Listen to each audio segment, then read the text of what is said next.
Welcome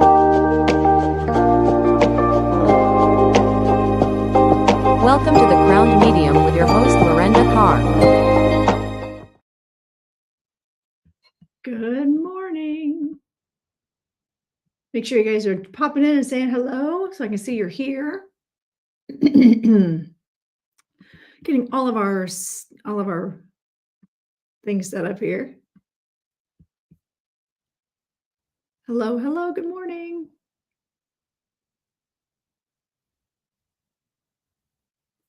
All right.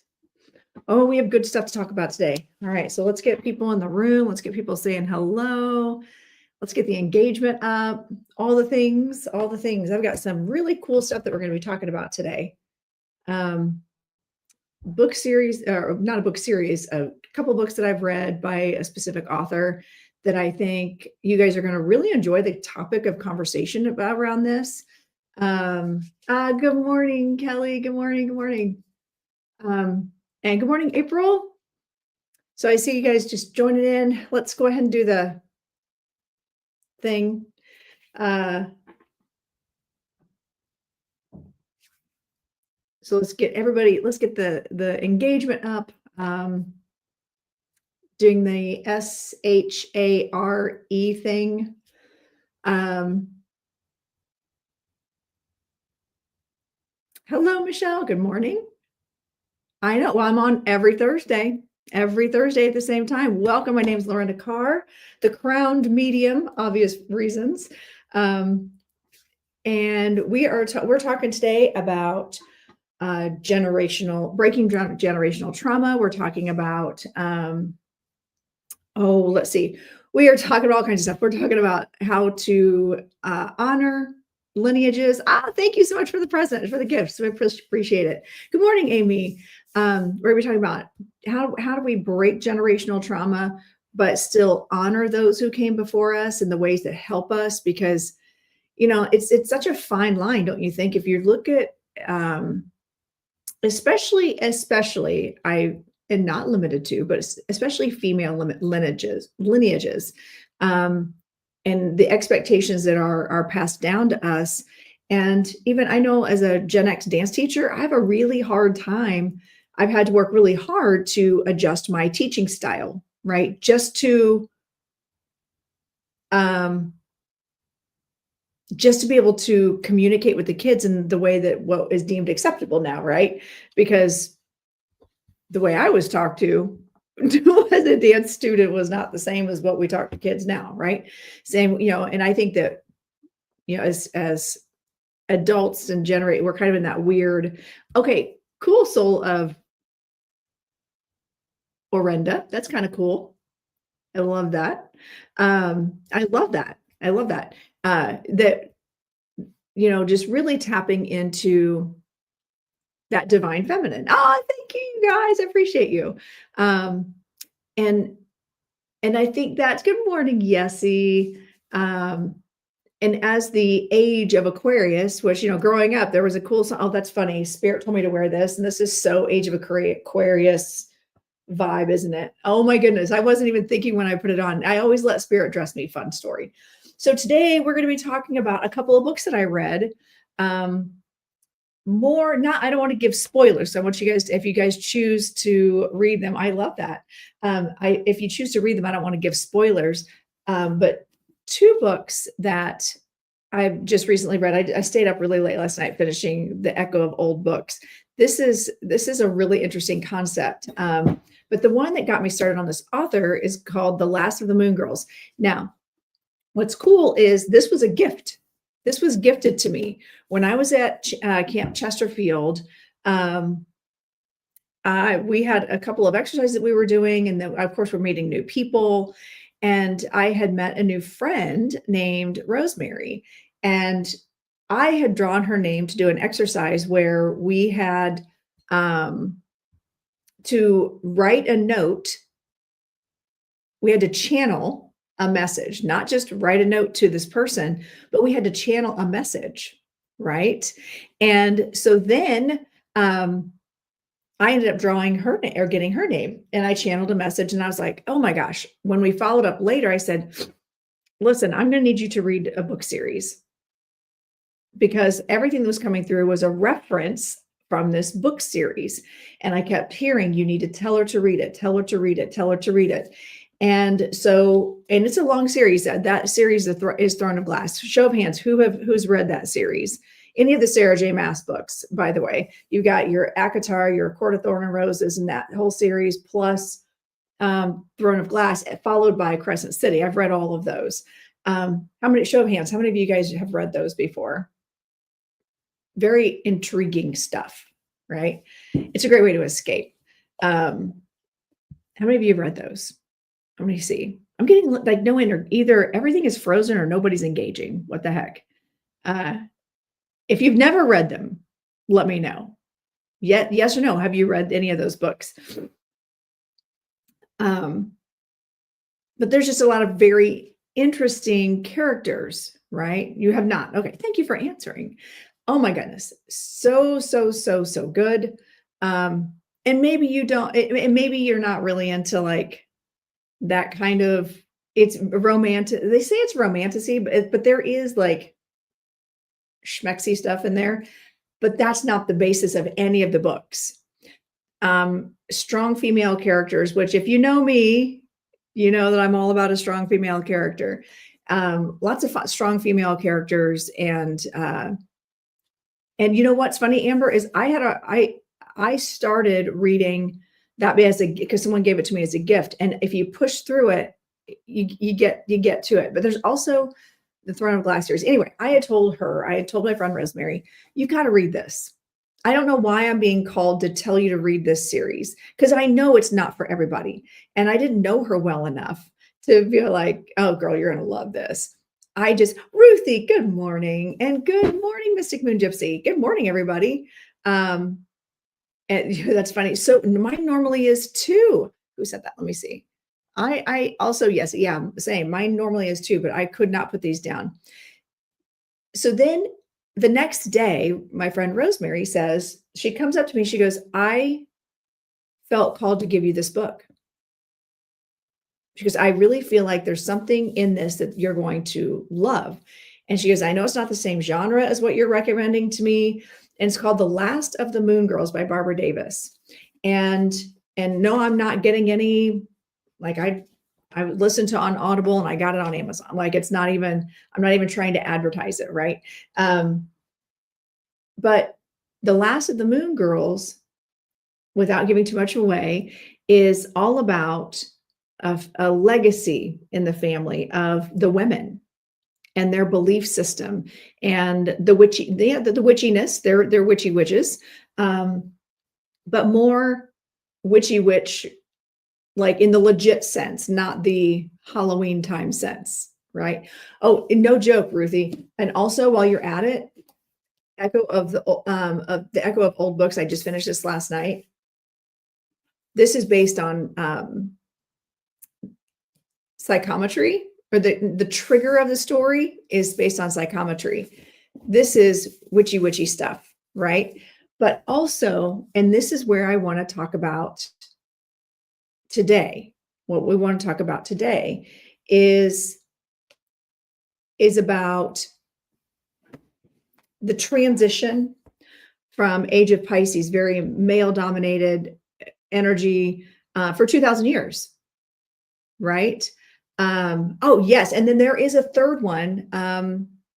Shoot, what's it called? I haven't started it yet. Is it Keeper of Secret? If you look up the author, you got Last of Moon Girls, you got Echo of Old Books, and I want to say Keeper of Secrets. I have not started it yet. And it sounds, and it's right here. I have it. I just haven't started it. Also, how cute is this? My daughter made this for me.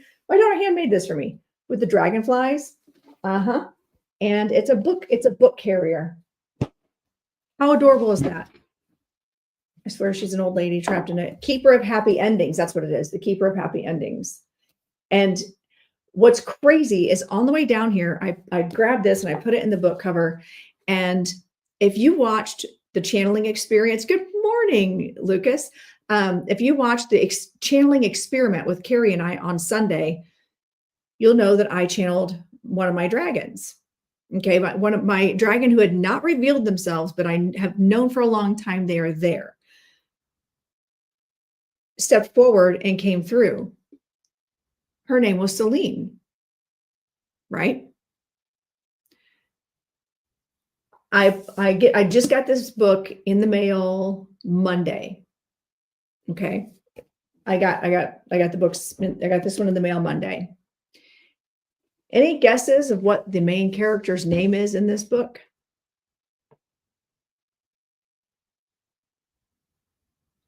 Like, I picked it up and I turned it over. I was like, oh, you know what? I wonder what this is about. Yeah. And it's Celine. It's just Celine. So I thought that was really interesting that this started out as a gift that someone gave me because they felt called to at a trance class to give it to me as a gift, as an energy exchange for what I had given to her, the information that I had given to her.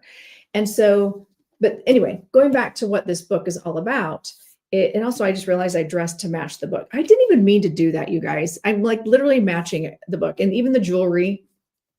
But I had to bring in my dragon, which didn't match any of the stuff. I love it when Spirit. Go Spirit. I love Spirit. But this does talk a lot about in this particular case, how the women in our lineage and the women in our family set expectations for us. And how, the premise of this book is that there's 9 generations. Here, I'll read part of this. Lizzie Moon never wanted Moon Girl's farm.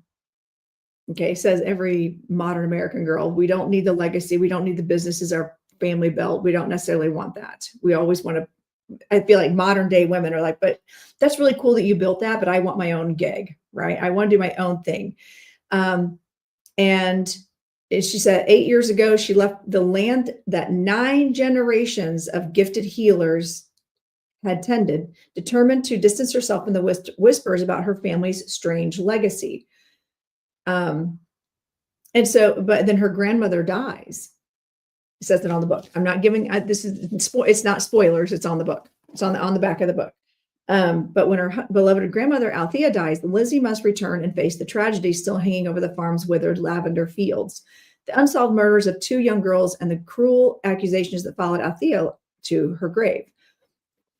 Lizzie wants nothing more than to sell the farm and return to her life in New York until she discovers a journal Althea left for her. Now, we're going to talk about that too, because I think this is a really good idea.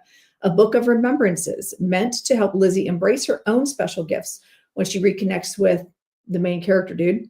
One of the few in town who believed in Althea's innocence, she resolves to clear her grandmother's name. But to do so, she'll have to decide if she can accept her legacy and whether to follow in the footsteps of all the moon women who came before her. So that alone was like, oh, this sounds incredible. This sounds really cool. No joke. It was so good. And it's a sweet story. It's not in the same vein as all the fairy ones that I had just finished reading, the dragons and the fairies and all that stuff. This is a very different vibe because this actually could happen. This is real. It's real life in this dimension, I should say. Okay. And it just made me very mindful of talking about how do we incorporate that into our own awakenings right now. How many of you are looking at, as you're sitting, if you're in here. Yes, exactly, Tammy. Exactly. If you're in here, you are probably on a spiritual journey. If you're watching me right now, you've got your spiritual journey. You've had an awakening. You have started being curious about awakening. Maybe something has changed in your life that's triggered you to go, maybe there's something more, right? Maybe there's something more. But like, there are people that take my classes. They're like, well, I have to kind of do it in secret because my family would not approve. Grown adults. My family would not approve. My husband would not approve. My wife would not approve. My kids wouldn't approve, whatever. And this is, but still being so drawn to it and so called to the mystical, the magical, and the spirit world, and questioning, is this it? Is this all we have? And as the power is shifting with ushering in this age of Aquarius, and that's going to happen over time. I don't even believe that I'm going to be around to see the full transition of what that looks like. Okay, I know that I'm here for the transition. And I've talked to so many people, especially women, who are saying things out loud like, I am here. I chose to come here in this lifetime to break generational curses, traumas, lineages, old belief sets. And they're coming to people like me going, how do I do that? How do I do that? How do I learn about these things? How do I step into this power and understand and learn and still navigate this old belief system, this old belief set? And and how do I endure that judgment? And now with the political climate, especially here in our country, there's a lot of us who are like, well, could we get in trouble for this eventually? How far back are we going to go? How far back are we going to go all the way back to, the Salem witch trials? Are we going to go, how far are we going back? And I think it's so important that we start recognizing, instead of just shutting down our lineage. Exactly, Regina. Instead of shutting down our lineage and going, I'm never doing that. I'm not going to be dead man. How do we acknowledge the legacy that the women in our lives, in our ancestral chain, acknowledge the legacy that they left us without drowning in that legacy? And that's what this book is, in the end, is about. Hi, Jen. How do we, and thank you guys for sharing and doing the things. I appreciate you guys, the engagement. We can't say the words now. So all that you guys can do to do the things on the tickety tock clock app, please do. Much appreciated. And also I'm on the tube and the gram of the Instas and the book of the face. So if you get a chance, make sure you're checking those out. All right. Like your mediumship of my grandmother, who I never met, that's helping me through the journey. Yes. And actually, I just did a reading for someone the other day. And I immediately, like the client's mother stepped up, but then I saw this whole line of women, like generations back. And I said, oh, hi. But mom was the front runner. Mom was the spokesperson. And I said, and I asked the client, would you understand that your mother has stepped forward and she is talking about you healing, even though you come from a long line of women just like her, you are doing it different and you are choosing to do it different. And she goes, oh yeah. She goes, I actually, before I signed on with you, had actually I told them all to come in. I told them all to come in and say what they had to say. And that I wanted my ancestors present. I'm like, well, they showed up. They are here probably 10 generations back. That this has been a legacy for this particular client, and who is a fantastic practitioner, by the way. And just really cool human being. And I can't wait to be friends with her, to be honest. Like, this is someone I'm going to be friends with. I can feel it. And it made me think of her. It made me think, hi, good morning, Lee. And with this last of the Moon Girls, it's like in the legacy It's one thing to have tradition. And Lee, you want to stick around this conversation because you and I've talked about this a lot. Tribal belief sets, things that we grow up believing. And as women, okay, so even just let's go back to basic things. Like when I was growing up, we were told we had to be the generation to go to college, work full time, and give birth and clean the house and do everything. We had to do it all. We had to be super women because that's what the modern day woman did. And then I remember thinking, well, what about him? How does he have to grow? So he still doesn't have to clean. He still doesn't have to cook. He just has to go to work, but I have to work and get educated and do it all. How's that balanced? How's that fair? But that was what was passed down. And then I've got my in-laws who I adore, but they're also pretty old school, right? Boomers, as the young kids would call them. My daughter having at 8, 9, 10 years old, something like that, a screaming fit because when my father-in-law had asked her to help clean up the living room, my son was sitting on the couch gaming, and reality is my father-in-law did not just didn't want to rock the boat. He asked her to help clean up, and she's like, okay, cool. I have no problem doing that. What about him? Why is he just sitting there? This is also his mess. And he's like, well, I mean, let's just not rock the boat. But plus, you're going to grow up and be a wife and mom someday. So you got to learn how to do these anyway.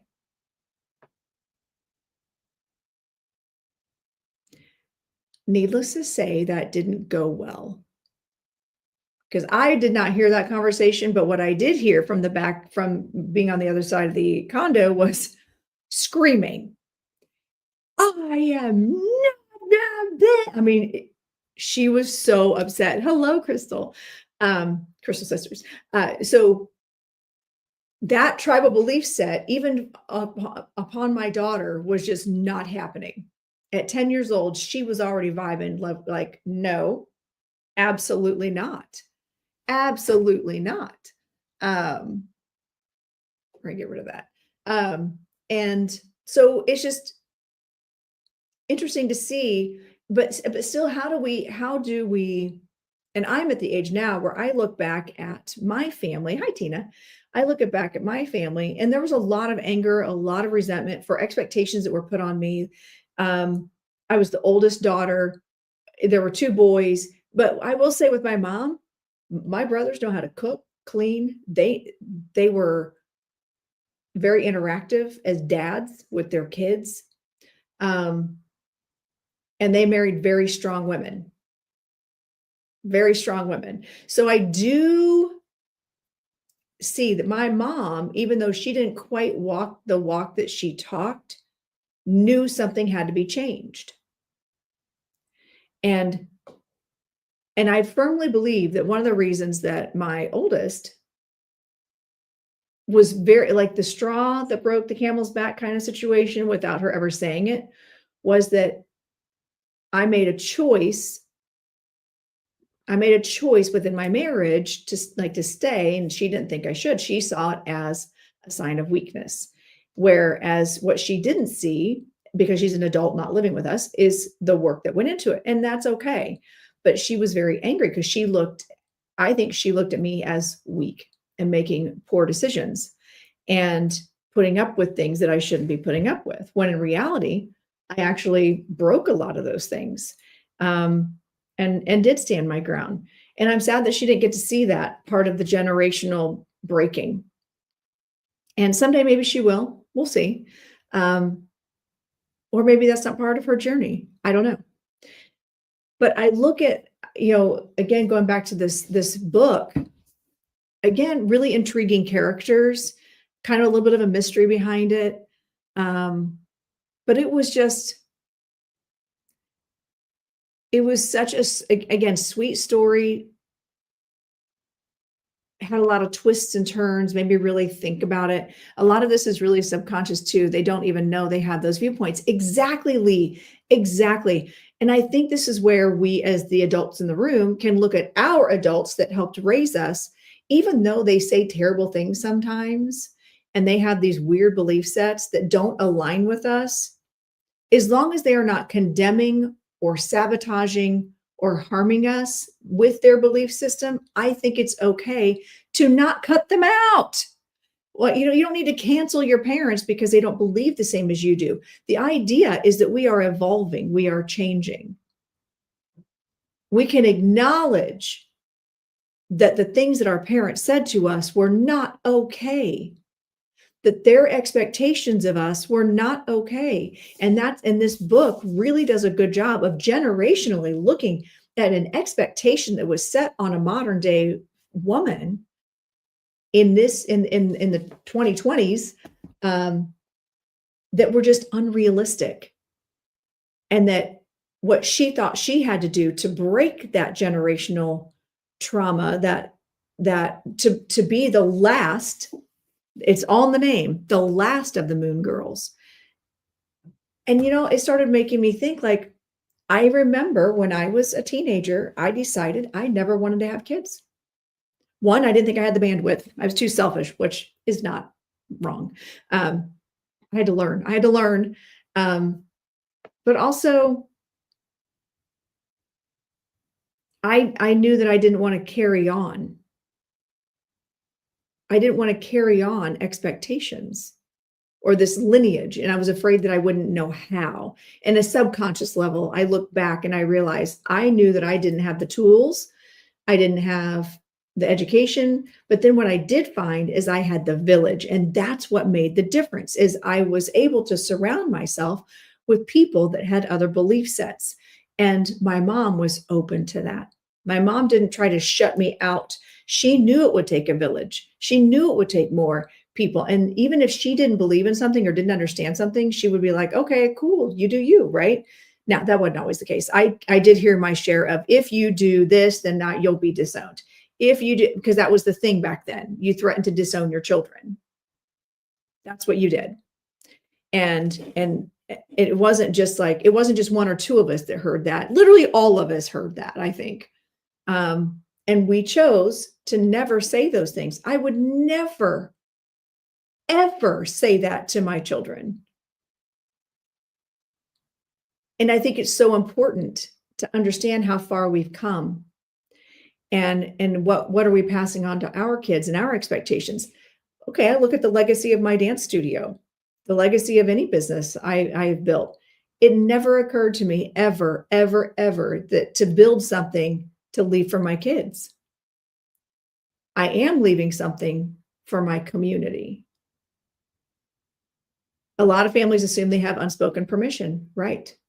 Right. Oh, I'm missing comments over here. Okay, so my parents and grandparents were the same way. The women waited on the men. Yeah, see, 2 thumbs down. Because my husband would be like, "What's for dinner?" I'm like, "I don't know. What are you making?" He's learned. And he's learned to be like, "Well, I can go pick something up." If he's not really in the mood to cook either, he'll be like, "What do you want? Order up. I'm happy to pick something up." And my twins are 6. Some of my mom's disciple suggestions. My mom, it's probably discipline suggestions. I've had to flat out say, I'm not going to do that to them. And she has respected those choices, which I really appreciate. Yeah. And I get that. So, and I will say, my mom, while she didn't always agree with my parenting choices, she respected them, meaning she followed my rules. She followed my boundaries. And I respect that. My mom's doing very well, Lucas. We'll have to make sure you get to see her when you come visit in December, because I know she'll want to see you too. Why you married an old bachelor?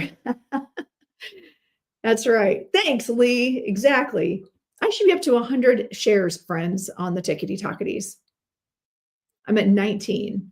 He had basics of cooking and cleaning, grew up with my grandparents, and it was the women waiting on the men. And what's funny, Rebecca, good morning. And we're talking about books, my friend. We're talking about books and breaking legacies. And you would love this conversation, actually, because so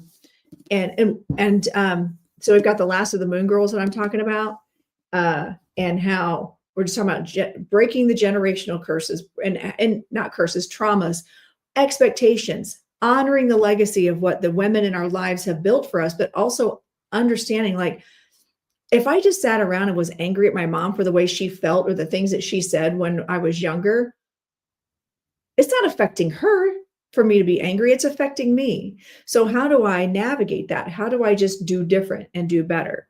And the cool thing about my mom is she's actually open to, when I say, Mom, she knows she's in trouble. When I go, Mom, can't say that. Can't say those things. You know, are we like, or we say da da da da da da da, you know, and giving them an alternative, and either they're open to change and receive information differently or share information differently, or they're not.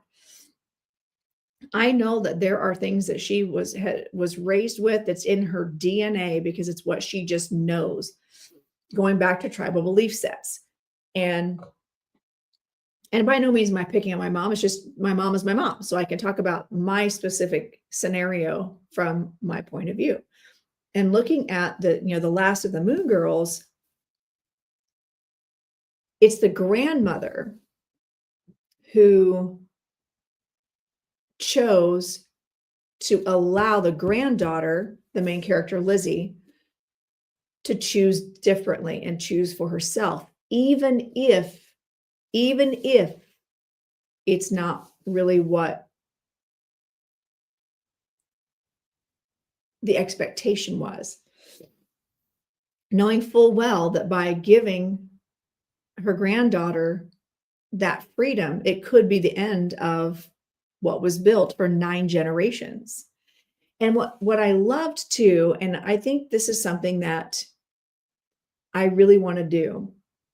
Men feel this way too with their moms. I primarily got my beliefs from my mother. And yes, and thank you for saying that, Lee, the male perspective in the room. I cannot speak from that perspective because I am not a man. I don't know if you know this. I am not a man. Although I've had people come into my live and accuse me of being man dressed in drag, which is funny. I feel like I don't, but rock on. I'll take it. So Rebecca, not just this one. We're going to talk about this also.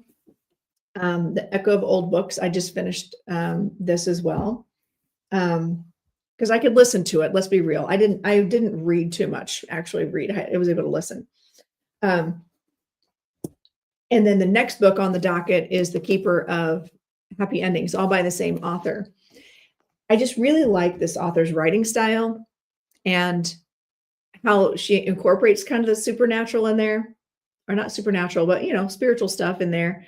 But I have not done a deep dive on the author herself. Somebody had gifted me the book. The Echo About Trauma too. Yes. So now let's talk about, we'll talk about this in a minute. But I'd love to hear you guys, some of you on Facebook and YouTube have all shared, a couple of you have shared your thoughts on and your experiences. What else? Who else has something to share? Like, how many of you, show of hands, like who can relate to what I'm saying about generationally? Like, I'm 54. I'm a Gen Xer. There were expectations that were put on me. And so let me give another good example. I was supposed to go to college, be rich, be famous, stay single, never have kids. Like my mom told me over and over, don't have kids. I know Rebecca wrote a book about it. Make sure you guys follow her and go check out her book. I've actually I picked it back up. I don't know what it is. I think I'm scared. I know it's going to force me to face some things. And so I want you to understand that. I have not gotten all the way through it yet. And I know that you said that. If you were a drag queen, I would call you Lorendalicious. That's I'm going to change all my screen names. Lorendalicious. Yes. Yeah. But I'm excited to get through it. And maybe what I'll do before I'm going to commit to this. I'm going to finish your book because it's not that long of a book. I'm going to finish your book before I start this. That's my commitment. Before I start my next with this author, I'm going to read yours because I have a feeling that it's going to help. I feel like it's going to help. And I knew it was going to be a matter of timing. But yes, Rebecca wrote a book about generational and healing trauma and her journey, her personal journey about about healing from the family. And actually she was interviewed by Meredith with a Y, Meredith Willits, and that was a fantastic interview. So all people you should be checking out and following, by the way. And so I see Nicole's in here. Good morning, Nicole. Thank you. So I have notes here. So we were talking about generational trauma, tribal belief sets. I want to hear, tell me, like, how many of you feel like you have stepped into your spiritual awakening because of this? That's where I was going with all of this. Because the main character in this book ends up kind of going back to her roots and doing some of the things that she learned as a kid and realized, I can do both. I can have these things that I learned. I can step into that energy, but I can also spiritually awaken. I can step into my gifts. I can acknowledge that it's not weird. It's not weird if I touch something and I feel it. It's not weird if I feel a spirit nearby. It's not weird that I know things about people, because this is how we're wired now as the evolution of humans going into the Age of Aquarius. We're coming in wired this way. We're not wired to be closed-minded. We're not wired to be subservient anymore. We are wired differently. We are genetically, spiritually, mind, body, spirit changing. I grew up off the land and heading back to the land. See, I'm allergic to it. I'm a city girl through and through. What happens if you're getting triggered during the process of healing from the ancestral wounds? Good question. Therapy. Friend groups. Find like-minded people. Find like-minded people. And I wasn't just saying just therapy. That's one suggestion. Finding a safe space to process all this where you're not going to be judged for having certain feelings. I can't tell you how many people will post like in the local groups and go, okay, we need a marital therapist, but I really need a Christian counselor. I'm like, you do understand that you're a woman and you're upset that you have a narcissistic husband who's super self-centered and is doing whatever they want. And you want to go to the very place that taught them how to do it. Be smart. Find a neutral party. All right, let me go back. If you aren't getting triggered, something isn't right. That's right. Exactly. What happens if you're getting triggered? Okay. Going back. I saw somebody else. Oh, hey girl. Hey, Brittany. I feel like you're going through another spiritual awakening. Definitely a big part of it. Absolutely. Watching my adult kids break those generational things is absolutely, it is beautiful. I think the thing that I get frustrated with is the fact that their version of breaking generational trauma is cutting people out. And I think they'll regret that someday. I really believe that. You can't forget the past. It's part of who you are. And until you acknowledge, and you know what, Amanda, my daughter has too. And I understand she has her reasons, but there's also, at what point do you have to find healing somewhere? And in the Last of the Moon Girls, one of the things that the grandmother did was, and generationally, every female in their 9 generations had the book of, it was a journal, the book of whatever kid, and they received this handmade book from their grandmother or their mother at the age of 18. And they got to start telling their stories in the book, what they're learning, what they're processing. And then then the main character, Lizzie, has all 9 of those books. And she's the 10th generation, and she's starting her own journey. And so then you start looking at how the past has formed you. How has those past generations formed you? And why are you the way you are? Why do you respond? Why are you triggered by certain things? Is it family or is it external? It could be not even close to related to family. It could be like just your environment, where, maybe where you went to school, what neighborhood you lived in because of the circumstances of your family, whatever. And it's not always the family. It's not always family that sets you on the path that you end up on. So cool. I went to Waldorf school, and that's what we did there. We made our books. Oh, I love that. Been going through intense anger for some reason. And I tell you what, Jassy. Okay, hold on. Let me go back. That's escaping what makes you feel uncomfortable. Exactly, Christine. That's escaping what makes you feel uncomfortable. Yeah. I'm trying to get through these healthy boundaries. Yeah.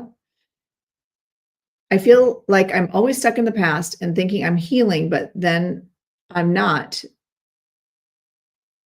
I've not been going through this intense anger for some reason. That to me is part of the journey. And what I found also is I ended up, after years and years and years, I'd gone through therapy.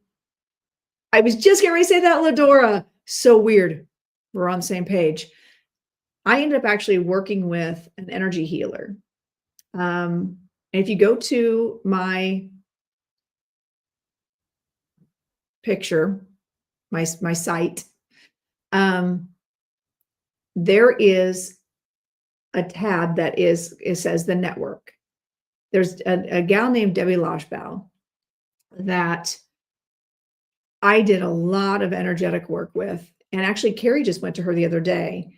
And the amount of stuff that was stuck in my aura, that was stuck in my body energetically, that I had already gone to therapy to process. I had already done all the work. And I was like, yes, I'm moving on. I was still being triggered, even though I shouldn't have been. And so once she went in and did that energy work to release that trauma, to get rid of it, we're talking within 48 hours, I felt like a new person. And at that point, I didn't even really know if I believed in the energy work stuff. This was a long time ago. I wasn't really quite sure if I believed in that. I thought if you did the therapy, that was releasing the energy. Nope, absolutely not. And also, there's also the generational trauma that comes in when you're born. The DNA, just the vibration of the DNA. And I know I did a whole show on this a while back. The vibration of the DNA of the people we're born to, right, comes together and creates us. Well, that energy, it's all energy. Energy is energy is energy. So it all comes together. And here we are, right? And this is why you're here now to hear this. Welcome, Christine. I'm glad that you're learning. And so I got a lot from therapy in my mental mind. I was able to process and I was able to find words. I was able to learn how to advocate for myself. I am a huge proponent and fan of therapy, and having a neutral party that did not judge me for my belief set and did not try to change my belief set. Because I've had those.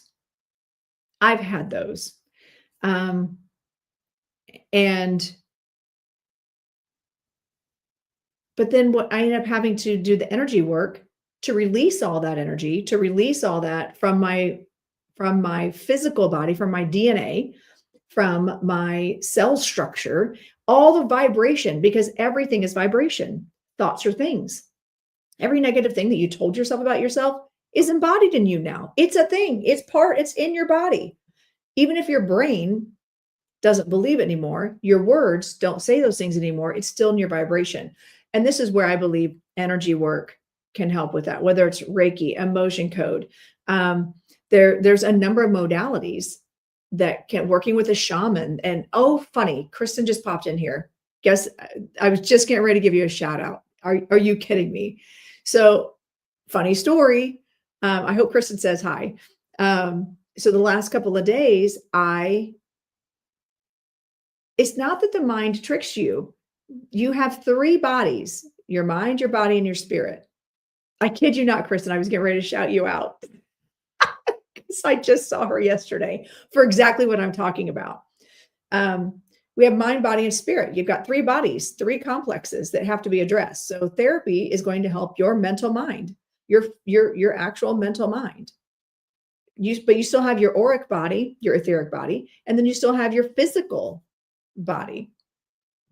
Okay. So when something is so ingrained in you, it's not just therapy that's going to help. You have to find ways to release that. So yesterday I had a couple of days where I felt wonky. I felt off, and I knew I was trying to process something. I knew something was coming. There was something happening with me. And I woke up yesterday or 2 days ago, and I literally in bed, I woke up and I was like, I need to call Kristen. I need to book with Kristen. Before I ever got up to go to the bathroom, I got online and booked a session with Kristen, who's a local Reiki practitioner, and a friend of mine. But she and I have done things together off and on for a while. And so I got in the next day and she worked on me. She's like, yep, well, we got to release this stuff and we got to do this stuff. And I have felt at peace today. But I also had to take care of my physical body because my blood pressure, turns out, was way low. And I was walking around feeling like I was inebriated, and I hadn't had anything to inebriate me, to the point where I was almost slurring my words with my students. And I'm like, this is weird. But we also had a very shocking thing happen in our school system Monday. It's been a whole thing. So I took care of my physical body, and then I had Kristen work on my chakras and my etheric body, right? My body feels at peace, and I feel like I'm balanced again. And I know I'm not done. I know that there's more that's coming because I'm not 100%, but wow, I feel different.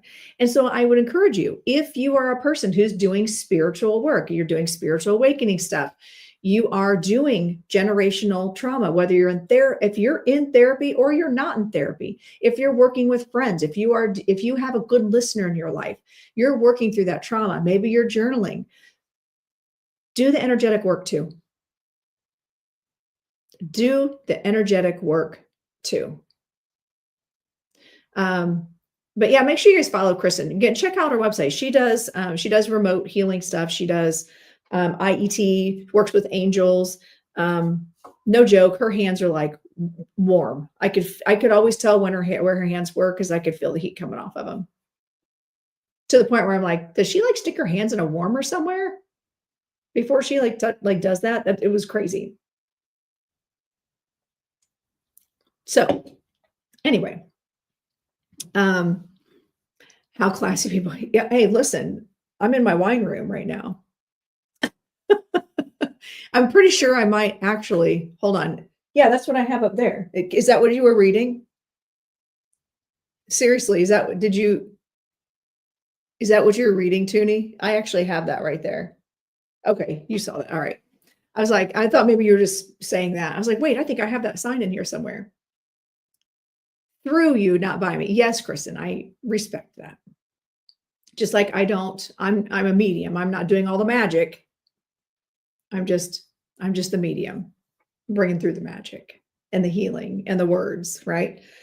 All right. So we've talked about the last of the Moon Girls. We've talked about, without deep diving, because I don't want to give anything away. All right. But then the other book that I just finished by the same author is The Echo of Old Books. What's fascinating is the main character has the gift of psychometry. And she specifically through books. So if she has, and she owns a bookstore. This I'm not giving things away. This is all in here. She owns a bookstore of rare books. She's loves books. Okay. And she repairs books, but when she gets old, rare books, she can touch them and she can feel the energy of the person who either wrote it or the person who last read it. And she calls them echoes. The psychometry that she gets is she calls them echoes. And It's such a fascinating book. 10 out of 10 recommend. 10 out of 10 recommend this book, because you think it's going to be about one thing and it ends up evolving. And then, like last night, I'm laying in bed crying because it's so good. And I had to have my own emotional release with this book. It just takes you on that kind of journey. And it was just fascinating. It just sucks you right in, like almost right away. It just pulls you right in. But just understanding, feeling the energy. Okay. So let's talk about that psychometry. Let's talk about how we can. I don't feel like that's a gift that I possess, but I feel like it can be developed, just like mediumship, just like anything else. Like if you understand your energy, I don't know. What are your thoughts on this? For those of you who practice energy work, especially, what are your thoughts? Do you feel like psychometry, which is again being able to touch something and see the history or feel the energy from it, because there's energy imprints left on things. So maybe the next person, if I sold this at a bookstore, someone with the gift of psychometry could feel it and feel my emotions that I had while touching this book and reading this book, what this book did for me, or being in the possession, or being in my home. Or if I wrote a book, if they could feel that, transmute that energy, can understand when a person's vibration's off and they're not meant for me, but I also could feel. I figured you're going to be still typing.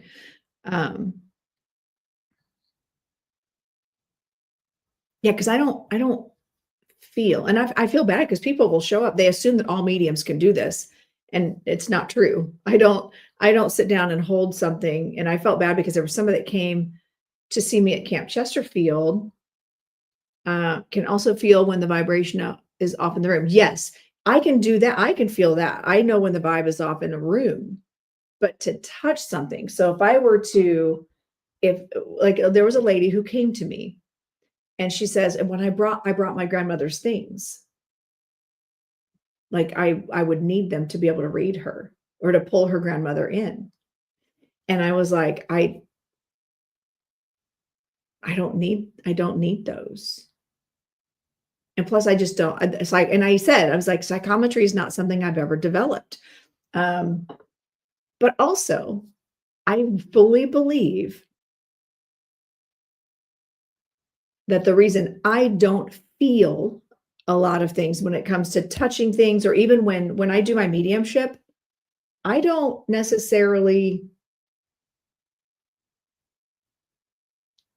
like the technique that is taught by a number of mediums where you have to sit in the power for 20 minutes and then you extend your aura out and then you invite the spirit to blend with yours in order to get the information. I'm like, bitch, get out of my space. I have boundaries. I don't want you in my business. I don't want your energy in mine unless I'm inviting you in to do trance. That's different. But even then, I've got the interference of my guides. And I'm fully convinced, we got a puzzle piece. I'm fully convinced that is because of my trauma of boundaries crossed by specifically men growing up. I don't blend with spirit the way that a lot of mediums do. I truly depend on my spirit guides. You have to try this during mediumship. I don't like the technique. I fail at it miserably. And I even had a teacher tell me maybe I'm not actually a medium. First day, she said, "You're not a medium. You're not doing mediumship," because I use my guides. She was convinced that if I didn't sit in the power, send out my aura, blend with that spirit, and get the information that way, then I wasn't a medium. And she said it with her full chest. And then her cohort also said it with his full chest. I'm like, nope, not at all. Not at all. Both of them during class would always try to take my messages. And not once was I blending like the way they were suggesting. Those classes did. And I was like, why am I taking these classes? This is dumb. It wasn't my style. Energy exchanges, when we have been mentally, physically, or spiritually violated, we put up boundaries, we put up walls. And I fully believe that as we go through a spiritual awakening, as we start learning how to walk the spiritual journey, if that's what you're doing, if you're stepping into mediumship, if you're stepping into psychometry, touching things, if you have trauma associated with that you have not dealt with, that's going to be triggering. 1000% triggering. Because I'm telling you what, you put your feelers out there and you get a spirit that violated the person that's sitting in front of you. Even if they're coming in and there was forgiveness, they're coming in to like say, we love you, we're sorry, we're for whatever, blah, blah, blah. If that person wasn't good in life and that's what you're feeling, you're going to feel violated. I don't want that in my energy. So I'm very mindful of respecting and teaching mediums or people who do this work, how to connect in a way that respects your boundaries and your limitations, knowing what triggers you. And this is where, again, therapy, working through those issues. So when you do connect with people that you're not triggered, because I've seen plenty of people going on a spiritual journey, thinking they're out to heal people, and ultimately it sends them down a dark hole. And they disappear off of all the apps, and they quit doing readings, and I've even seen them say, nope, I now have to turn to Jesus because all that's the work of the devil. When really the only devil that was there was the energy that was around you from your trauma. You will need to work through those feelings and clear it out, but it's really important to have. Okay, thank you, Regina. I'll see you later. Understanding and compassion. Mm-hmm. Absolutely. Absolutely. My fingers are cold. Why are my fingers cold? I don't even know. So it's understanding your own boundaries and understanding that spiritual work is not necessarily for everyone either. Me too, Ruthie. Girl, Spirit's got me it has already laid out the plan for tomorrow. You guys are gonna be excited. All right, not to give anybody any bad things, but I hate when a psychic medium says, I'm drawn to your energy. Well, usually they're scammers. Especially, and if you look, especially if you get them in like the apps, they're fake accounts. And if they're doing that, then yeah, it's unethical. You know, it's no different than a man walking up to a married woman and just being like, I felt compelled to tell you that I'm so attracted to you. Okay, well, I didn't invite, there was no, thank you. But I felt drawn to touch you. I felt drawn to put my hand on your back. I felt drawn to. No, psychic energy and aura is just as important as physical. Same with mental. So if you are going to be going down this rabbit hole of spiritual journey, learn your boundaries. It is creepy, isn't it? Yeah. And you know what? The tables could be completely turned as well, seeing females do that to men. I've seen that happen too. Oh, my favorite though. My favorite is when, you know, I might be at a conference, right? Sitting at a bar in the hotel, whatever. And then I could be, if I'm doing like dance stuff, my husband's never with me for that stuff. I've been approached before, right? And I've had somebody offer to buy me a drink. No, thanks. You know, and I immediately talk about my husband, or I'll say, oh, no, you know, thank you. I'm married. Appreciate it though. And my favorite thing is when they go, so. That to me is no different, you know, with that energy, like it's a challenge. Which, by the way, really hasn't happened in a long time, because in real life, one, my TikTok filter makes me look like 20 years younger than what I am. This is a little more realistic over here on the Facebook and the YouTube. But you know, people that have no problem crossing that boundary, that to me is the same as that is when those people feel the need to walk up to you, or to come into your private messages, or to reach out to you and say, oh, I felt really drawn to your energy, and I feel like there's a grandmother, or, you know, just without, that's just weird. It's just weird. You don't know my situation. You don't know my belief set. And I've had that happen where and I've told this story before, out to dinner with my friend, or out to lunch with my friend. The server walks up. She's talking about, all of a sudden, she's like launching into some personal stuff with her life and her friend's life. And I was like, why is she telling me this? And then all of a sudden I knew her mom was with me, which, by the way, she was young. I didn't, like, to me, I wouldn't look at her and go, oh, I bet her mom's on the other side. And then she said, say nothing, but give her this advice. So I gave her the advice that her mom gave me, who knew the friend she was talking about.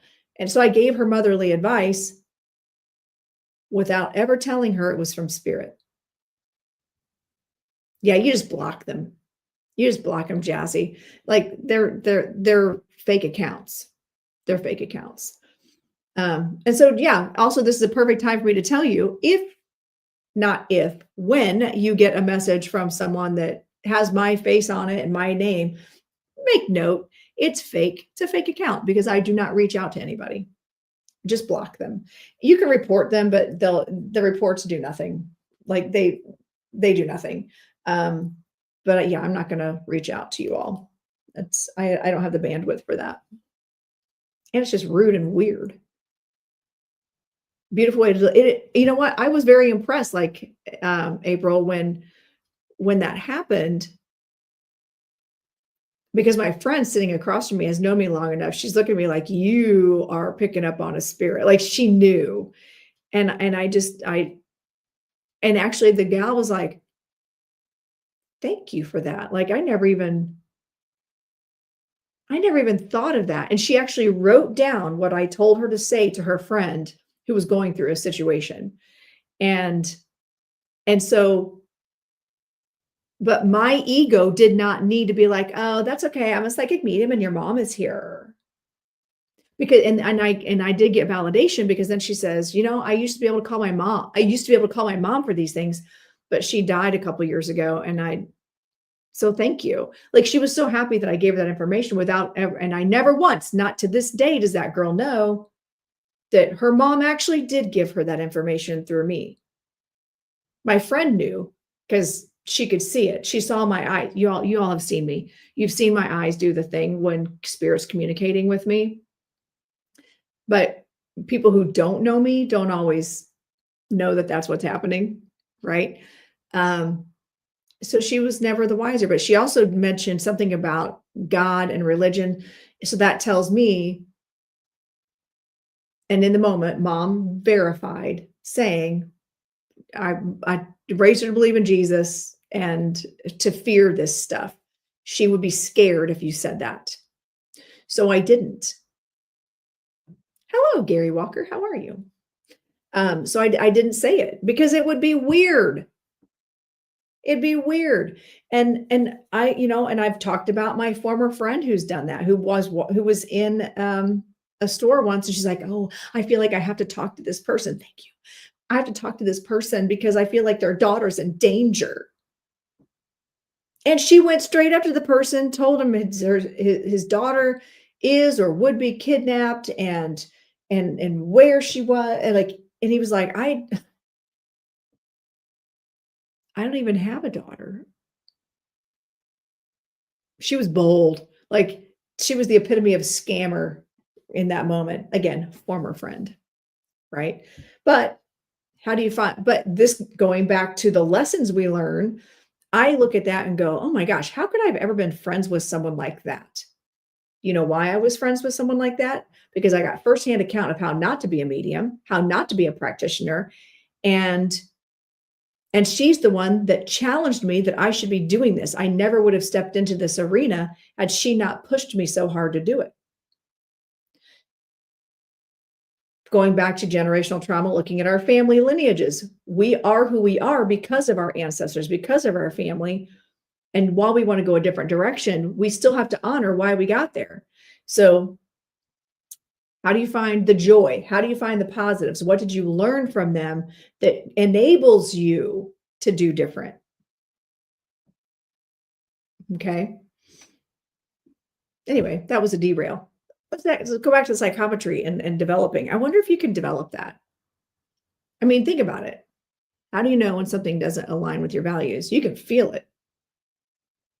You can feel it. I remember going to church because I knew I needed to surround myself with rich people because I was very, very poor. And I saw that all the rich people I knew went to church. So I decided I need to start going to church. I'm a kid, right? But I'm trying to put two and two together. It's the rich people that go to church. I remember sitting in the church and watching all these people, like, then they were honing in on the kids too. They'd be like, and all the kids come up here and repent and accept Jesus into your heart. And I remember watching, going, why are they all going up there? That's weird.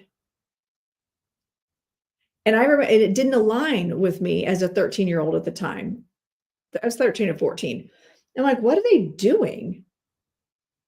But what was crazy is I was feeling energetically pulled and drawn, like I should want to go up there. But then I look back on that and go, oh, it was FOMO because all my friends were going, all the people I knew were going. And they were having a spiritual experience. They truly believed what was happening was going to happen. It was a beautiful thing. And so all that energy was very present, but I didn't understand that at that age. I was feeling that. And I could have easily been just sucked right into that. Oh, to answer your question, Lucas, it is watermelon lemonade. I just got a refresh on those. I used to sit in the book section of the antique store. It makes sense now. Calm energy. Yes. So, oh,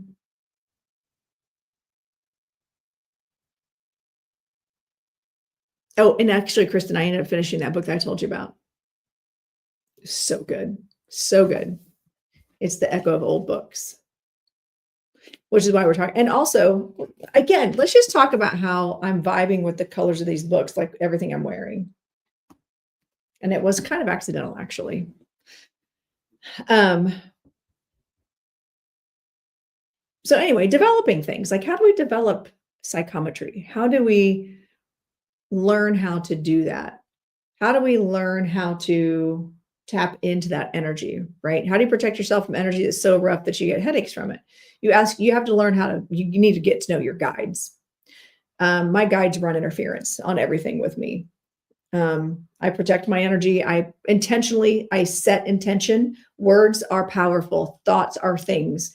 You can set your intention to have a bubble of energy around you. You can surround yourself in your mind's eye, surround yourself in two-way mirrors where you can see everything going on around you. But the only energy exchange happening is what's coming from the divine. Hi, Rose. And any energy coming from externally, like outside world, goes back to the sender. It's returned to sender because it hits the mirror and goes back to them. So you're not actually receiving that information. Usually ask my spirit guide, Raphael or Frank, to protect me, and then with the white light. Yeah, that's what you can do. And if you're still receiving that information, you need to ask yourself why. What vibrationally in your body is happening that is attracting that? I started my whole platform years ago, back in 2020 or 2019, with maybe even 2018, with something called Daily Vibe Check, where I started talking about how we draw energy to ourselves, right? And if people in my past are starting to show up for some reason, and they're just not nice people, I need to start doing a vibe check. Like, why are these people seeing me? Why are they coming into my life? Is this because they're raising their vibration to match mine, or is my vibration low and they're coming into my life because they can see me now? So do a vibe check. If negative stuff is happening to you, what are you putting out? What energy are you carrying with you? And I remember you saying earlier, Jazzy, as just an example, in your comments, you said that you carry anger and resentment. If you're doing that, you are attracting that as well. That's natural law right there. Law of creation, law of manifestation, law of attraction. What was the other one? Those are the three main laws. So start doing a vibe check. What am I attracting? And how do I shift that energy? Just like looking at the generational trauma, acknowledging what you have. Don't shame yourself for it. Just recognizing I need to move forward. Okay, yeah, you're not in alignment with your job, so you're probably resentful. You're probably angry. And if you're not in the right place, your body will react. Your physically, mentally, and spiritually, your body will start shutting down because you're not in alignment with it. And so you have to figure out a way to move on. And that's where the law, looking into the natural laws of manifestation, creation, alignment, calling in for your greatest and highest good, what your next steps are. It's a whole class. We just did a 2-hour class on it last week. All level spiritual development on Wednesday, 7 to 9 Eastern time. It's the kind of stuff we talk about. Okay, but that derailed from everything I was talking about. They're $25. And you can sign up at my website, which I probably just threw myself off the FYP by saying that. Great. I know, I love these. They're my favorite. But I only drink one a day. That's it, because I don't do coffee. It's my caffeine source. Well, I'm going to go back to, I have my list. Look, I always make a list. Look at me. This is what I do. I do show notes for my shows. And yeah, let's see if I've gone through my whole show notes. Honoring ancestors without carrying their burdens. We talked about that, right? Interactive audience engagement. Well, we've been doing that. Look at us go. I'm like right on my list. The takeaways from the book. I honor the echoes of the past, but I write my own chapters now. Ooh, honoring the echoes of the past. But write my own chapters now. I feel like that should be I should write that down. Interesting. Okay, hold on. I'm going to look up here. Let's see where we are. We're at 11:13. So let's see what's happening at 1:13. Breaking cycles, creating new paths. All right. Oh yeah. Actually, you know what? That's interesting that you brought that up, because how do we create new paths for ourselves? Okay. How do we do that? It's one thing to say it. It's another thing to do it. Right. Also, why am I not at 100 shares on TikTok yet? There are 15 people in here. Each of you can share it 10 times. And then we're there. Okay. Giving you all this free advice on life. Energy exchange, friends. Get me out there. So one of the things maybe that you can do is, whether you're bringing in your guides, your loved ones, if you're doing this kind of work, how do you sit down with your guides and loved ones and do some channeled writing? You can say, like, what is it that you on the other side, as my ancestors, what would you recommend I do? Because honestly, that's something I do in my readings now. I will bring in that grandmother, that mother that passed, that relative that passed, that's coming through, not only deliver the evidence, not only deliver the message of like advice, but like, what would you have done differently? And now looking back, what would you do differently? Or what would you suggest they do differently to break cycles? And that is huge. And they bring the evidence. They bring in the thoughts. This is squeezing my head. I'm going to change crowns. I'm going to put on my other crown. Hold on. Let's put on this one. This one's nicer to my head. Oh, like an old friend. It's my old friend. And asking, those loved ones what they would recommend you do. How do you break it? And I'm telling you right now, when it drives me crazy when people say things like, oh, they'd be rolling in their grave if they saw you doing what you're doing. No, they're not. They are not rolling in their grave. They're absolutely not. They're cheering you on. They're supporting you. They're trying to give you the tools to do better. And they're also trying to help you heal from maybe what they inflicted upon you. My grandmother, my paternal grandmother, very angry, bitter woman until like the last maybe 2 years of her life. Then she found Wellbutrin and then she was like nice. It was weird. When her entire life, she was in her 80s. She was just angry and bitter and hateful to everyone. And they can't roll. I know, right? No room. And I remember my kids were little and they were in Catholic school at the time, even. So we were in, this was Catholic Mass for my grandmother. And the priest that did her service, and by the way, I never saw them go to church. Ever. We never went to church with them. They never talked about Bible. They never talked about church at all. Ever. I knew they were Catholic, but I just thought they were fake Catholic. They were. So they go to this church, this Catholic church for Mass for the funeral. And it's a full Mass. And I'm looking at all my relatives, like my dad and his siblings, going, are you serious right now? We're doing all this. You people aren't even Catholic. And so the priest was from Africa, very thick African accent, said beautiful words for a woman he's never met. And he called her Mabel. Her name's Mabel. Mabel. And it sounded, it would just sounded beautiful rolling off the tongue. My kids are like, he's cool. I like him. And he just gave this beautiful homily, this beautiful service for, again, someone he's never met, because they didn't go, they just were, right? Do you know the siblings and all the relatives that are very, very racist, by the way? All the relatives were like, she'd be rolling in her grave right now.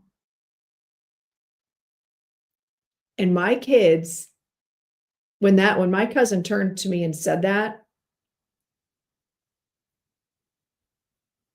my kids were like, and they looked immediately, those children looked to me.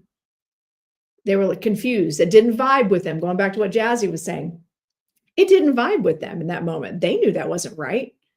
I wasn't even a practicing medium at the time. I was just a very spiritual person. And they were like, what? And I said, no, she's not. She's just happy to see us celebrating her. We're celebrating her today. Why would she be upset because there's a Black priest? Why would she be upset? My children knew that was wrong. Yeah, they did. And they knew that would never fly in my house, ever. And I'm pretty sure it's the last really, like, they were around. But also my aunt, well, there's a whole, there was so many things that went on surrounding that. And it was very disturbing. And it made me see a lot of my relatives in a whole different light in that moment. And that's something that will stick with me, like literally the rest of my life. But what also will stick with me is my children's reaction of, why? Like, aren't they happy on the other? Like, don't people past, and aren't they in spirit? Aren't they happy on the other side? Like, what the heck? Why would they be mad about anything? Would make me sick if somebody was, and they would feel, yeah, yep. Yeah, agreed. I'm with you. I have a biracial daughter. Like, for them to come at me like that, I was like, oh, interesting. Okay. So here we are with that. But she's redheaded and they don't realize that. Like, I think they forget. So when they say dumb things, but they're also the people that are like, no, I have Black friends. Okay. So many thoughts and words and things, but that's not the topic of today. It is kind of actually breaking those tribal belief sets. What if you do come from a family that has those belief sets? You know, how do you, I was definitely the proverbial black sheep of the family in so many ways on both sides of my family. The cool thing about my maternal grandparents is they celebrated people's wins. And that is something I learned from them. It wasn't, oh, look at them, they think they're better than us. They don't look at everyone and go, well, they need to remember where they came from. Do you know how many times I heard that? I'm like, oh, I remember, which is why I'm not there anymore. And you'll never see me there ever again. I'm never going to be that person. I'm never going to live that life again. Why would I want to? Isn't the idea that we evolve and grow? And the fact that my mom celebrates my achievements, my grandparents, every time my husband would go get a new car, like they'd be excited, right? Where there are people in my life that'll be like, oh, must be nice. Don't forget where you came from. I'm like, okay. Oh, you think you're better than us now? And if we're talking apples to apples in that conversation, just in that dialogue, yes, absolutely I am. Because I would never say that to someone who was succeeding or had good luck. If somebody won the lottery, you don't look at them and go, well, that person's lazy. They don't deserve to have the lottery. They won. Who cares? Congratulate. How about if we start with congratulations? So again, this goes back. These are learned behaviors, by the way. So how do you, if you're looking at negative legacy, if you're looking at negative trauma and things that have happened that you were raised with or that you were born into, how do you do better? How do you choose better? How do you choose different dialogue? Maybe, and I tell you what, I am, because I did grow up in such a negative, my mom, love her.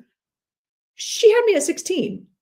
She had a horrible marriage. Like, she was a very negative person. To her, I'm not being negative. I'm being realistic. Okay. I learned that behavior. Again, my mom since then has grown because she's always been open to growth. And also, Mom, if you actually watch this, hi. She still watches. Sometimes she watches me. And so I'm not putting my mom down because she has grown from then. But back then, that's what I learned because she was in the worst days of her life.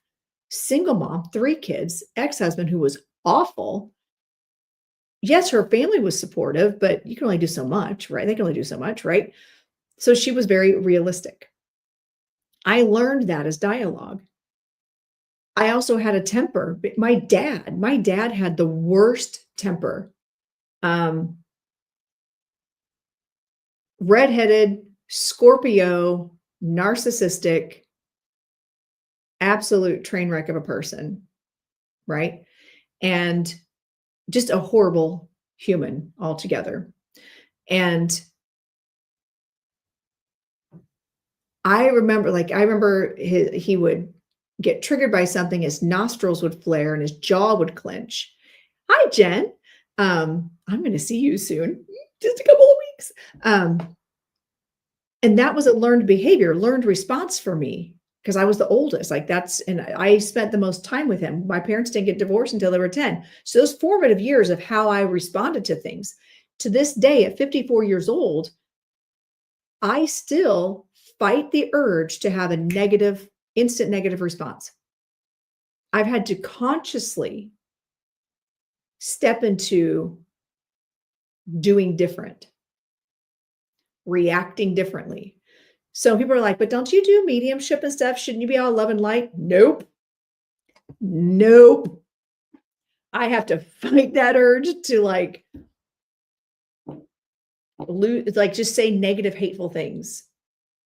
And it's something that I've had to consciously work on because it's what I was born with, had for the first 10 years of my life. And then you look at my dad's side of the family, his mom, super negative. Like she answered the phone, hello. That's how she answered the phone. Hello. No. What? Like that's how she spoke to the children. That's how she spoke to everybody. Yeah, I love you. Okay, bye. There was just it's just underlying negativeness. Okay. I hate when people assume that you think like them when they're, oh yeah, totally, April. That's a whole other, it's another deep dive. I hear you on that. And then navigating that. And hi, Bill. Hi, Bobby Jean. So yeah, she was just a very negative person. So my entire life, that's how I learned how to cope. That's how my brain was wired to respond.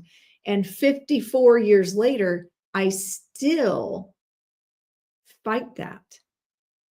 But because I'm choosing differently, I've had to work really hard to acknowledge. And sometimes I'll be like, why am I a jerk? Why am I like this? And it's very frustrating, like to the point where I will sometimes cry. And I will say to my husband, like, I'm sorry. Like, I don't know, honest to God, I don't know why those things fall out of my face and why they do. I don't know if it's because I'm a jerk or if it's like I'm just mean.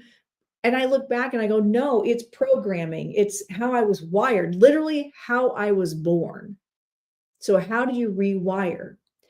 And I fully believe that the energy work I've done, the therapy that I've done, the journey, the spiritual journey I've been on, working with my guides, working with spirit, helping teach others, working in this, even through QHHT and hypnosis, the work that I do with other people, healing through that, it has given me the tools to acknowledge. And even though that vibration is still there, I'm more mindful of it and I'm able to cut it off of the past. Now, if there is alcoholic beverages involved, that filter goes away. And it's harder. Good morning, Lace. It is harder to shut that down, right? So I'm very mindful, and I'm very mindful. And I've learned to say nothing. Exactly. Spirits, just blame it on the spirits. But I've learned to like clench my teeth, shut my mouth, and say nothing. But if I am, and this is actually going back to April's point and the YouTubes, when people assume that you think like them, right? And you might be on a totally different page. My husband's an attorney and he has clients from all backgrounds. They come together to do like-minded things, which is actually really, really good work for the community. Like the stuff that he does is fantastic. And I'm very proud of him. I don't look at him and go, oh God. I feel good about the money he makes because he does really, really good work. He brings people together from all different backgrounds to create these affordable senior housing projects. Okay. Affordable senior housing. Very cool. Utilizing resources, but there are people that when we go to certain events will feel like because I look like them, because we have dollars, because we have nice things, and my husband's an attorney, they assume we share their ideologies. They assume we vote a certain way. They assume that we might not like other races besides ourselves. And they'll get alcohol in them and they'll say, oh my gosh, I had one lady and we've known her for years. I'm saying this, it's not, I'm saying this as a quote of somebody else. Please understand that I'm saying this as a quote from somebody else. She says she's had a number of bourbons. And she's like, well, my friends and we just talk about the blackies and and that's what we call them. Said it just like, and then she quickly pivoted to, and we believe that, and then went into like having an issue with immigration and school resources and English as new language learners. And I was like, I was very mindful that I knew I was going to be in the presence of people like this. So I have a 2-drink limit, 2 drinks with food. And I finally said, I need to stop you right there. I think it's only fair to let you know that you and I don't share the same ideology in that way. It's like, my daughter's an ENL teacher. I see what she does. I see what she works with. My ex-husband's biracial. And it's like, but I'm more than happy to discuss other things. So yeah, very emboldened to just say whatever. So the alcohol thing, we just shut that. We keep that at a minimum at work functions. And by the way, that's not everybody at these functions. That's just like literally one person out of like a whole conference of people that are not like that. But you're right. People that assume that you are a certain way. And then how do you navigate that? Had I had 3 drinks, that could have been an uglier conversation, right? So being mindful, but going back to the pre-programming and that energy of, I look at my mom, I look at my dad, how they raised me, and how do I pivot and do different? Oh yeah, no kidding, April. They've said other things too, but I've just been like, and I can't just go off the way I would normally do, because those are my husband's clients and we were in his space. And he is literally the guy paid to be neutral.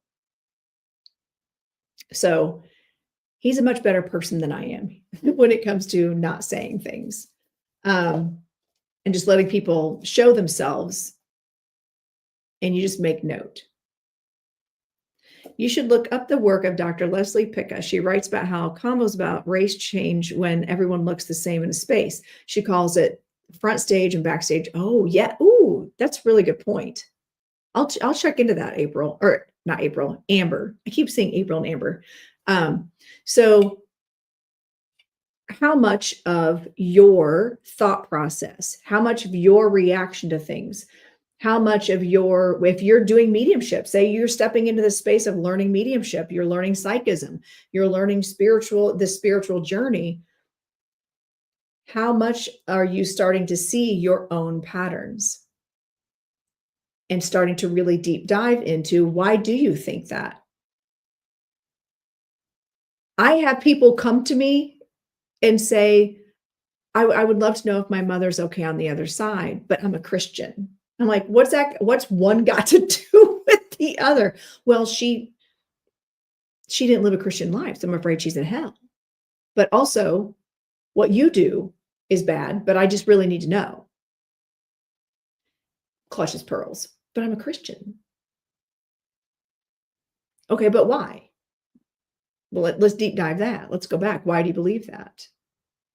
And why are you here? Is there something telling you inside that you need to ask that? What is it that's triggering that?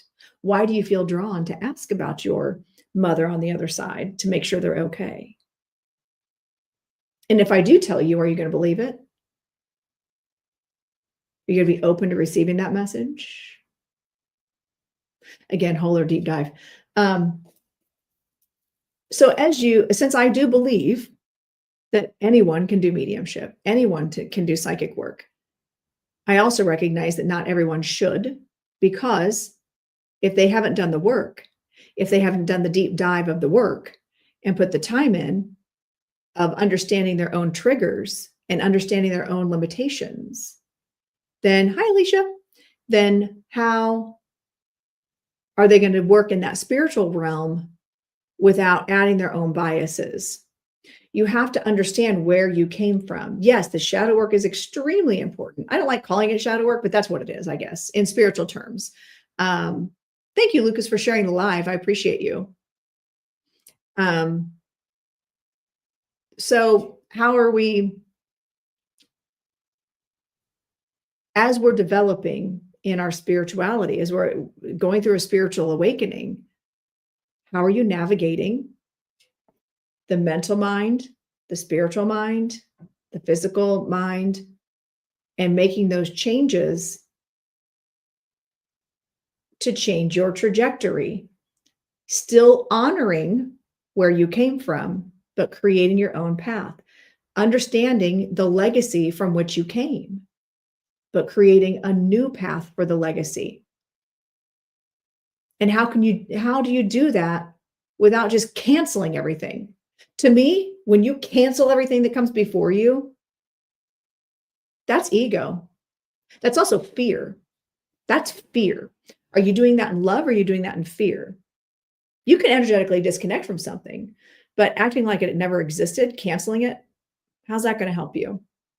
Because you are made of that stuff. You are made from that. So how are you going to cancel yourself too? Because you are part of that. I am a June, that's my maiden name, June. I no longer associate my name with that. I took that last name off of all my social media.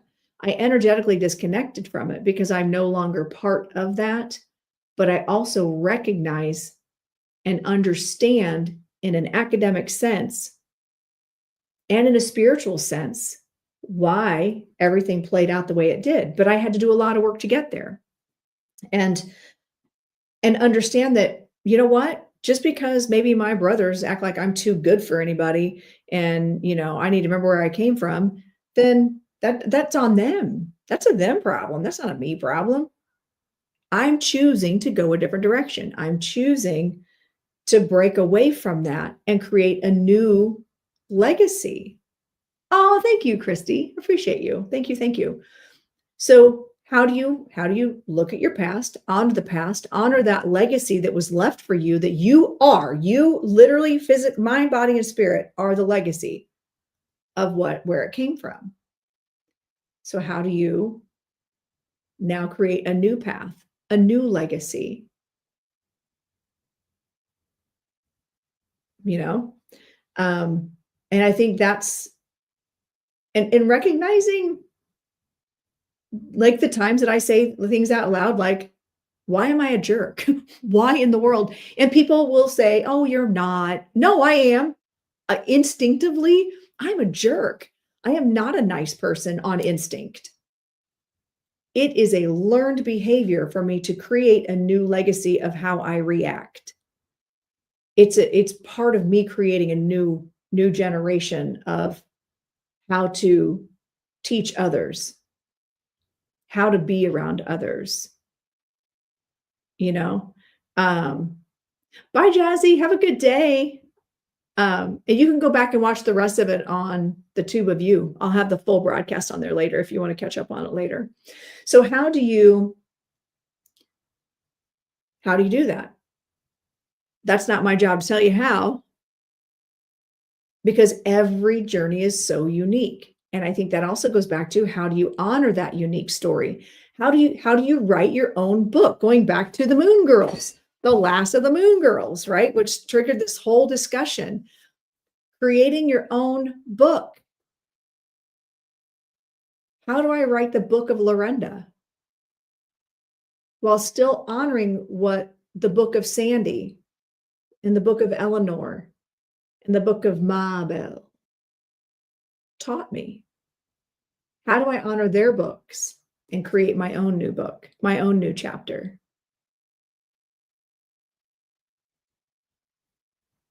And I think that's where we are in this age of Aquarius. Big bold letters. Yep. Did you, Alicia? So after you're done reading that book, you're going to have to get the Echo of the Old books. It's the same author. And then the next one that I'm going to be reading is The Keeper of Happy Endings. Because what's ironic is I ordered the book on Saturday. I ordered all 3 books because I wanted to have physical copies of them. And I've been listening to them. But what's interesting is on Sunday, I had done my channeling experiment with Carrie. And my small dragon, my other dragon, feminine energy dragon, came in, and I did trance channeling with her, and her name is Celine. Well, guess what? And I just looked at this today because I just got it yesterday. I got it Monday. I opened this and realized the main character's name was Celine. And I didn't know. I just ordered all 3 books because it's from the same author. I didn't even look at the premise of that book. I thought, well, the other 2 are really good. So we're just talking about writing our own books, writing our own chapters, and I can still look at my mom and be proud of the legacy that she continues to try. 4th Wing series. Whoop. Oh yeah. And yesterday was threshing day. 4th Wing. Woo. Yesterday was threshing day. I got my 4th Wing blanket. And then I've got my friend, Courtney, who gave me a cool dragon sun catcher. There's no sun in here, but I'll still keep it up. Oh, 4th Wing. So good. I was actually listening to that while I was getting ready today. Since I finished the other book. And yesterday was threshing day. And it's just so funny because I was doing all that. And then I, again, went to grab these books to get ready to come downstairs. And I flipped that one book over and realized that the main character is Celine, which is my dragon's name. 4th Wing is a book series. It's so good. It's about dragons. So good. So good. Oh man, I'm obsessed. So good.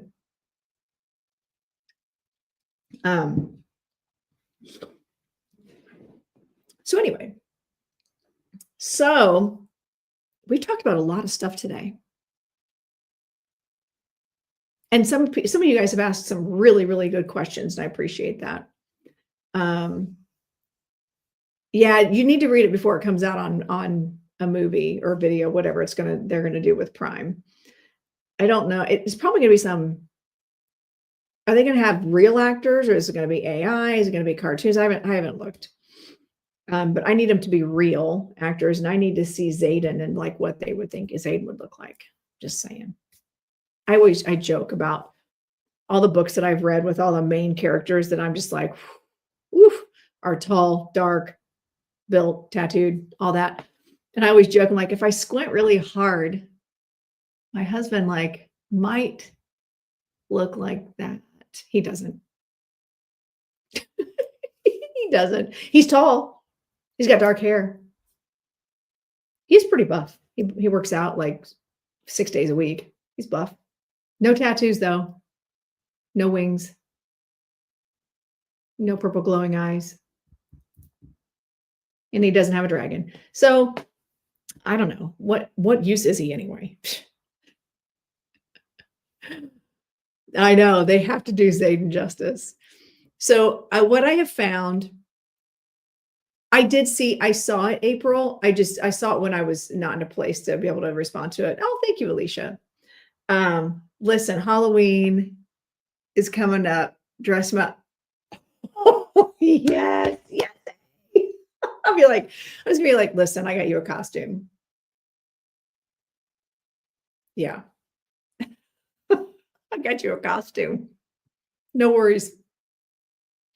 But it's just frustrating because I look nothing like Violet. So I don't know how that'll work out. But I could be an amazing Aelin Galathynius. I could pull off Aelin. I know, and he's so anti-tattoo. So anti-tattoo. Yeah. But it can be fun. Yeah. So Aelin is my spirit animal, by the way. I can embody everything about Aelin. From the childhood trauma, expectations, going back to our discussion, friends, childhood trauma, expectations of a child. If you've read Throne of Glass series, you know what I'm talking about. Expectations put on a child to carry the weight of the world. And not only that, to fix the world and to be, but also to be part of this legacy that was created for centuries before her, and this expectation. And how does she own that, but still step into her own power and do the right thing? And that's kind of what we're talking about today. How do you do that? Fabric for wings. I know. Yeah. I'm telling you, I think we could do this. I think he would look at me like I was nuts and be like, or not. I know I can get him some temporary tattoos, or like sleeves, like just get him sleeves so it looks like he has tattoos. I think he could pull it off. Like I said, he's not giant, but he's 5'11". He's like, yeah, pretty muscular. He's not like Zayden built though. He's not like that. He's not Jamie Fraser built either. Although he does have a kilt. That could be an interesting thing too. Self-tan. Some self-tanner. Oh man, the wingspan. Oh my God, you guys are killing me right now. This is great. Magic marker when he's sleeping. Oh my gosh. Can you imagine? He's still in that old school mindset that tattoos are somehow equate to irresponsible people and bad decisions. I'm like, get over yourself. Get over yourself. Meanwhile, I'm looking at dragon tattoos. So anyway, so I feel like we talked a lot about a lot of really cool things today. This new Age of Aquarius. What do you feel like you learned? What was your takeaway today? Besides that, we're going to dress my husband up as Rhysand or as Aiden. Self-tan him. Any of those characters would be fine. I don't know. What do you think? What do you feel like you learned from our conversation today? Discussing these really cool books.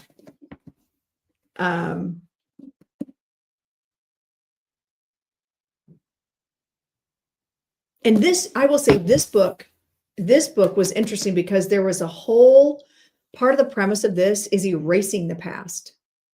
It's about how do you erase the past, disconnect from it. And then by the end, how are we embracing the past, forgiving the past, and moving into it? You get one and then you want more. I know, I already have two. Integrating the past into your future self. His look says Lucian from Akatar. No, I don't know. He doesn't look anything like Lucian. Matt is definitely more, my husband's more of a, because he's tall, dark. We could go with Cassian. He used to have long hair. What else are we learning? What else are we learning? We're learning how to forgive the past. How do we forgive our ancestors? How do we forgive the last 10 minutes? He does not photograph as dark. How do we forgive the old version of ourselves that we were because of the legacy and lineage? You don't have to be your past, detaching. This book that I didn't talk too much about. How do you forgive yourself for being something that someone else created?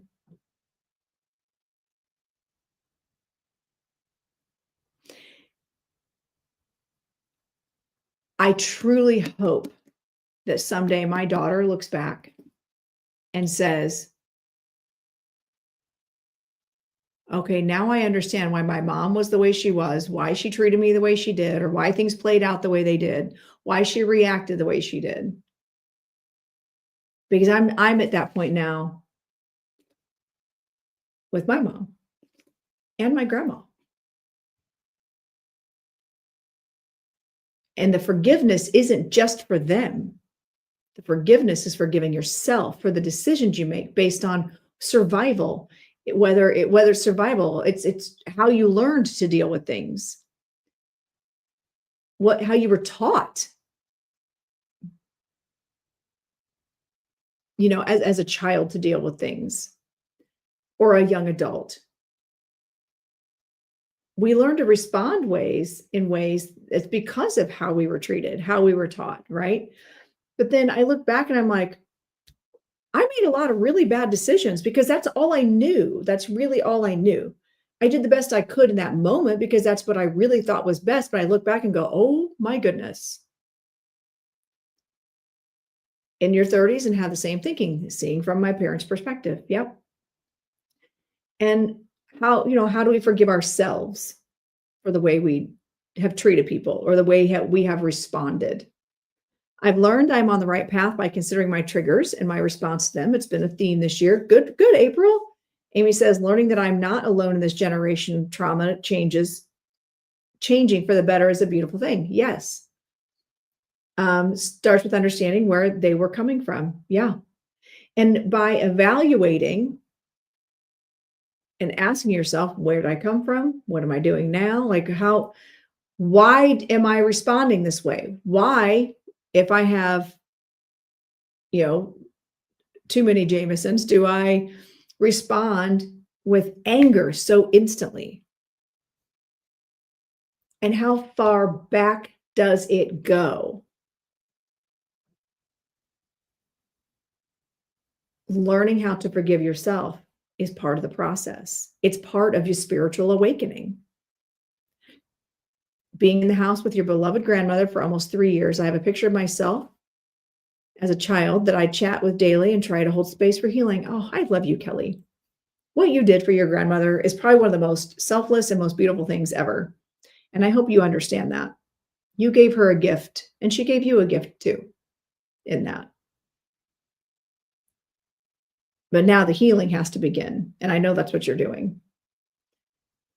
And how, but part of that recognition is part of that forgiveness comes in the recognition, going back to this book and everything that this book embodies, that comes together at the very end in a nice little bow.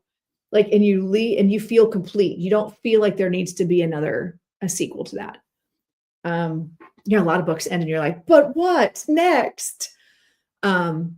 This has a nice little bow with it, ties it up, but offers such a unique journey and perspective of where we start when we're young and where we end,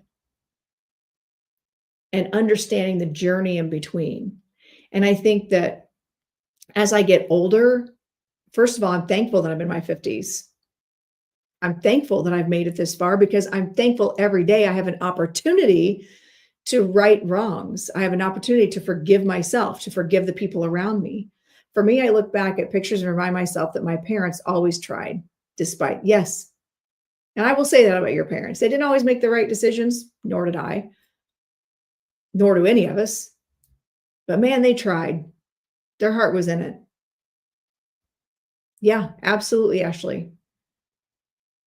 And I'm very thankful that I still have some of my family. I know, right, Amy? It really does. That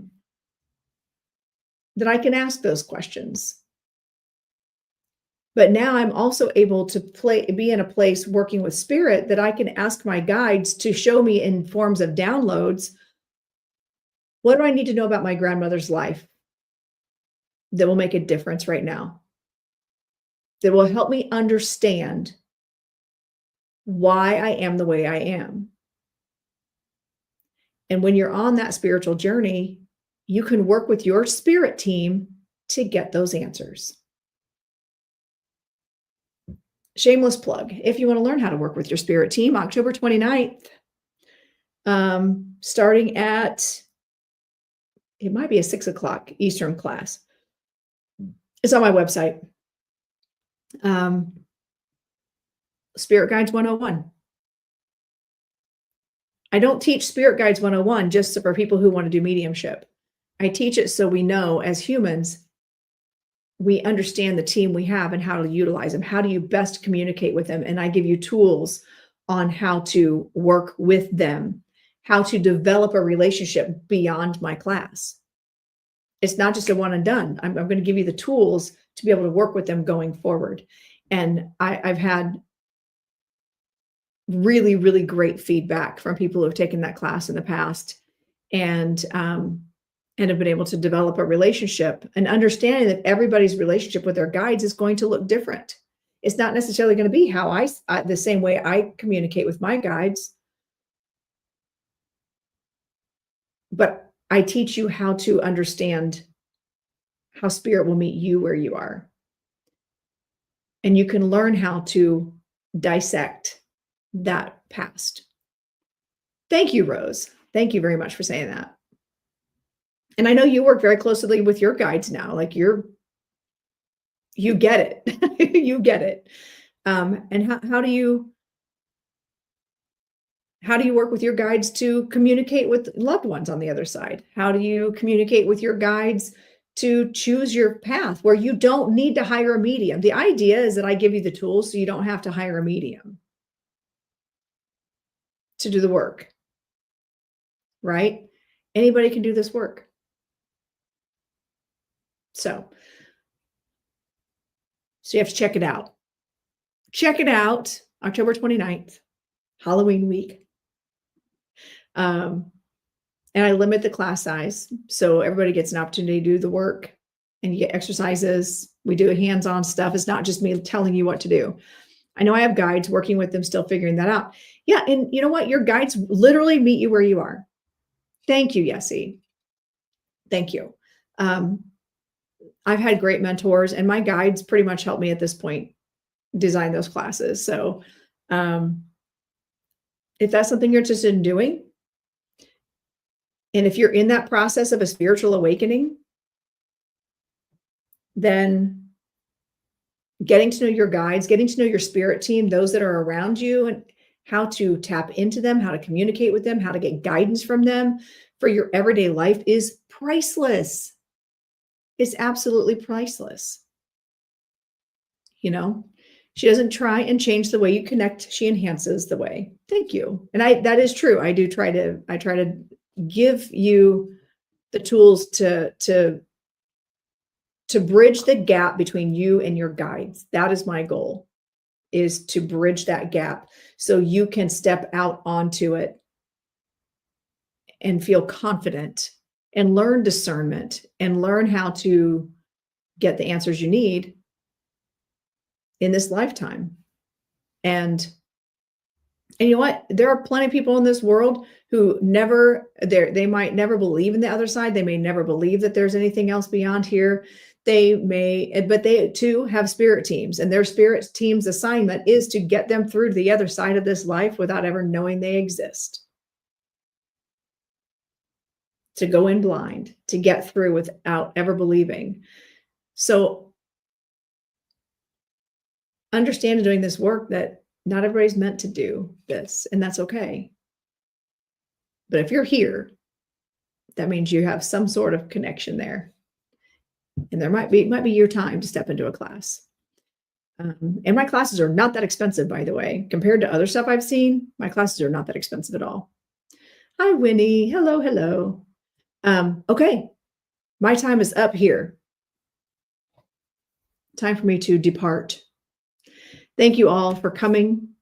I'm going to have to take it. You should take the class. I mean, I highly recommend it just because it gives you a basic understanding. It's good for people going through a spiritual awakening, going through it just gives you tools on how to navigate this stuff. You know, Age of Aquarius is we are here. the Piscean age has ended and we are transitioning into, and there's Kaylin Gray, one of my heroes. Hi, friend. So how do you utilize these tools? How do you step into that energy of living your best life? This isn't necessarily about being woo. This is how do you live your best life? Okay. I utilize it in dance. You better believe it. I utilize this spirit stuff in dance all the time. All the time. How can you use it? If you're an accountant, how do you utilize that information? How do you utilize your spirit team in your accounting job? How do you use it in your child rearing? Okay. So check out my classes. They're fun. They're cool. They're exciting. Sometimes I do a little trance channeling because I don't feel like teaching. So my doctor teacher does. So, all right. Thank you all for coming. I will see you. I'm not sure what I'm going to be doing next Thursday. Yeah. Right, Ashley? I don't know what my topic's going to be. I might have a guest on next week. I'm not sure yet. I'm not there yet. Have no idea. So love you all so much. And I appreciate everyone coming in and sharing this time with me, learning, making a difference in your own spiritual journey. And I'm going to find that quote again. That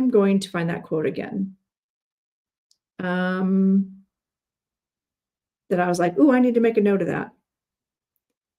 Here's all my questions. Hold on. No, maybe not. Here we go. Where'd it go? Honoring your past doesn't mean repeating their pain. Instead, it means carrying their love forward, but releasing their wounds. So I want you to take that with you today. How do you move forward? Release. Still honoring. Because by honoring them, you are honoring yourself. And self-love versus self-loathing is probably the preferable method of living. Don't you agree? Find forgiveness for yourself. Find forgiveness for them. Live in a place of love and a vibration of love. Because there's only love and fear. Okay. All right. Oh, I'm glad, Ashley. Hey, Hazel, go on YouTube. It's on YouTube. And they're all there. So go check it out. All my shows are there. All right, friends. We'll talk to you soon. All right. Have a fantastic afternoon, and I'll see you next week. Okay. Thank you for watching. Be sure to subscribe now, and we will see you next